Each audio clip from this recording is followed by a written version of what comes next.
Hello viewers, this is Mahfuz from Railtech master. আমি আজকে আপনাদেরকে দেখাবো বিকাশের যত কিছু আছে সবকিছু। সো চলুন শুরু করি। অ্যাট ফার্স্ট আপনার মোবাইল অপশনে যাবেন, স্টার 247, এটা হচ্ছিল বিকাশের নাম্বার। এখান থেকে ডায়াল করলেন, ওকে করলেন।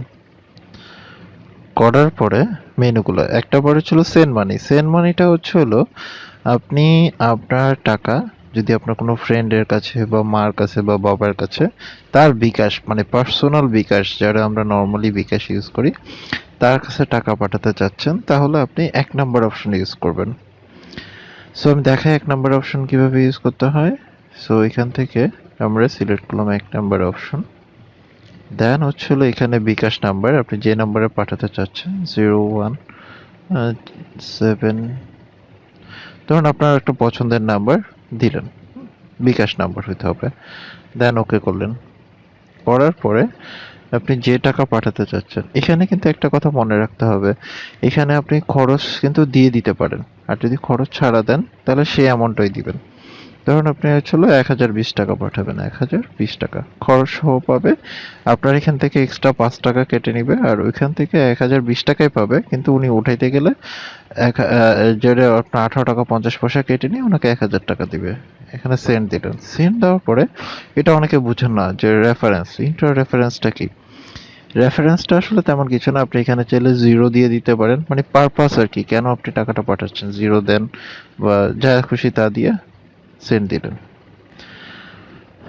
দেওয়ার পরে এখন এই দেখুন, আপনি চেক করতে পারতেছেন এখানে আপনি যে নাম্বারে টাকা পাঠাচ্ছেন সেই নাম্বারটা, দেন কত টাকা, রেফারেন্স নাম্বার। এবার আপনি আপনার পিনকোড দিবেন।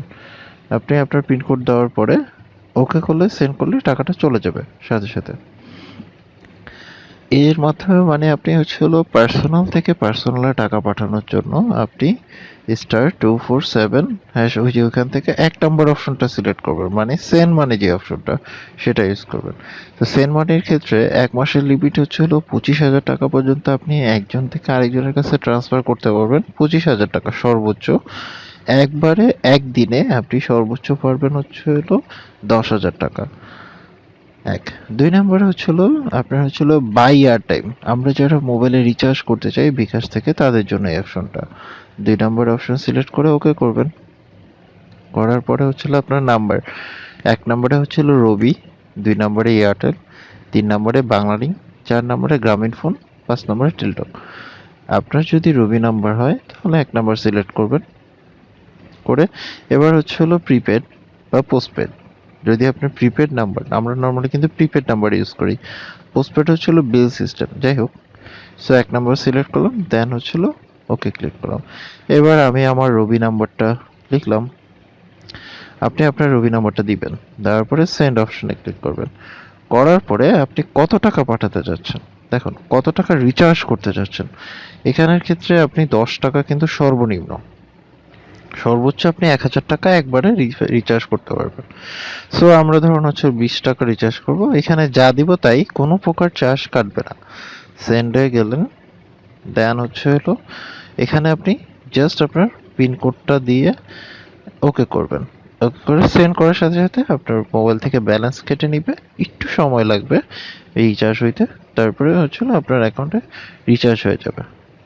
দেন পরের অপশনটা আমরা আবার *247-এ গেলাম। যাওয়ার পরে দেখুন 3 নম্বর পেমেন্ট, ঠিক আছে, পেমেন্ট অপশন। এখন আপনি যদি পেমেন্ট করতে চান, মানে আপনি যদি কোনো পেমেন্ট থাকে বিকাশের মাধ্যমে, যেমন আপনার স্বপ্ন থেকে বা মিনা বাজার থেকে বা আপনার যে কোনো আউটলেট, বিকাশের মাধ্যমে যে পেমেন্টটা হয় সেটাতে আপনি পেমেন্ট করতে চাইলে 3 নম্বর অপশন দিবেন, পেমেন্ট। পেমেন্ট কেনাকাটার ক্ষেত্রে, কিন্তু বারবারই বলে দিচ্ছি কেনাকাটার ক্ষেত্রে।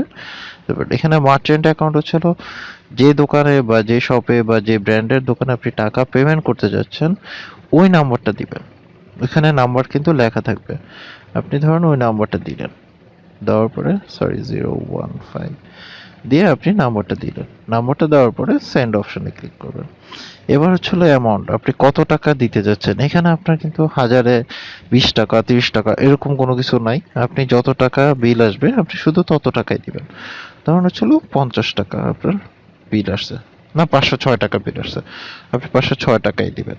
এখানে এক্সট্রা কোনো কিছু দিতে হবে না। ইন্টার রেফারেন্স আপনি বাই লিখতে পারেন, বা ওইখানে যদি কোনো রেফারেন্স বা কুপন কোড থাকে সেটা লিখবেন। দেন হচ্ছিল সেন্ডে যাবেন। সেন্ডে যেয়ে হচ্ছিল ইন্টার কন্ট্যাক্ট নাম্বার। আপনি আপনার কন্ট্যাক্ট নাম্বার বা অন্য কারো যদি কন্ট্যাক্ট নাম্বার দিতে চান আপনি সেটা দিলেন। 17, হ্যাঁ, আপনি ওটা দিলেন। তো এইভাবে করে সেন্ড ওকে করলেন। দেখুন এই যে এখানে কিন্তু আসছে পেমেন্ট এত, বাই এত, কনফার্ম। এখন পিন নাম্বার দিতে হবে। সো পেমেন্টটা আসলে আমরা যারা সহজ.com থেকে টিকিট কিনি তারা কিন্তু এইভাবে পেমেন্ট করতে পারেন। সেখানে কিন্তু রেফারেন্সের ক্ষেত্রে অবশ্যই আপনাকে একটা রেফারেন্স ওরা দিয়ে দিবে, সেই কোডটা ইউজ করতে হবে। ভুলেও কিন্তু অন্য কোড ইউজ করা যাবে না। সেই ক্ষেত্রে আমি বারবার বলে দিচ্ছি যে আপনি রেফারেন্স কোড যেটা দেওয়া হবে শুধু আপনি সেটা ইউজ করবেন, অন্য কোনো কিছু না। নাও আপনি আপনার পিন নাম্বার দিবেন, দিয়ে ওকে করলেই আপনার হচ্ছিল ব্যালেন্স থেকে টাকাটা কেটে নিবে, ওদের কাছে চলে যাবে টাকাটা। এটা হচ্ছিল মার্চেন্ট অ্যাকাউন্টের ক্ষেত্রে। গেল। দেন হচ্ছে হলো আমরা যদি পরের অপশনটা চেক করি কি আছে, দেন হচ্ছিল ক্যাশ আউট। ক্যাশ আউটটা হচ্ছিল যখন আমরা এজেন্ট নাম্বার থেকে টাকা তুলতে চাই তখন হচ্ছিল ক্যাশ আউট অপশনটা। ক্যাশ আউট অপশনের ক্ষেত্রে হচ্ছিল 1 মাসে মানে 10 বার আপনি টাকা তুলতে পারবেন, বাট লিমিটেশন হচ্ছে হলো আপনি প্রতিবারে সর্বোচ্চ 15,000 টাকা তুলতে পারবেন। ঠিক আছে, যেটা আগে লিমিট বেশি ছিল, এখন আপনি সর্বোচ্চ 15,000 টাকা ক্যাশ আউট একদিনে করতে পারবেন। সো 4 নম্বর অপশনে যাবেন এবং ফার্স্ট নম্বর সিলেক্ট করবেন ফর্ম এজেন্ট। আপনি এটিএম থেকেও চাইলে তুলতে পারেন। 2 নম্বর অপশনে ছিল এটিএম। এটিএমটা আসলে তো সচরাচর ইউজ হয় না, এজেন্ট থেকেই ভালো, কারণ এটিএম থেকে 2% চার্জ কাটে আর এজেন্ট থেকে 1.8%। বাট আপনার হচ্ছিল 18 টাকা 50 পয়সা করে কাটবে।